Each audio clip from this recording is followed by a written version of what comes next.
On est les seuls au monde à intégrer directement par colamination des cellules solaires sur de l'acier. Je suis à la croisée des chemins. J'ai suivi le projet vraiment depuis les prémices où on faisait des tout petits panneaux au laboratoire et j'ai contribué avec nos équipes techniques à concevoir les machines, à les acheter, à les recevoir, à les installer et en plus je coordonne avec mes collègues les certifications. On est encore une fois aussi pour le cadre d'HelioRoof à la croisée des chemins puisqu'on a un panneau photovoltaïque mais aussi un panneau de toiture. Ça nous oblige à avoir une certification pour la partie électrique, mais aussi une certification mécanique. Il faut s'assurer que notre toiture ne s'envole pas, évidemment, par exemple, et qu'elle résiste aux intempéries.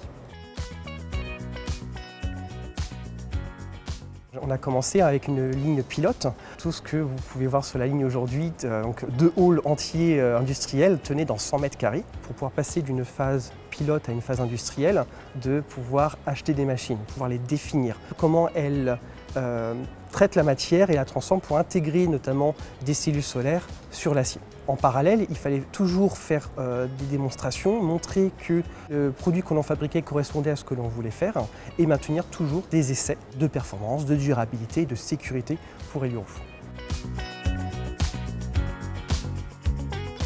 La concurrence utilise de la colle, utilise des vis pour fixer.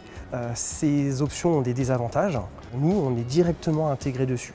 Ça nous donne en plus de la légèreté puisqu'on s'affranchit complètement du cadre en aluminium ou du verre qui permet d'encapsuler, de protéger les cellules solaires. On a une solution qui nous permet d'avoir une flexibilité en termes de longueur. Les plus petits panneaux que l'on fabrique font 2 mètres de long et on va jusqu'à 12 mètres de long pour une puissance de 2 kW.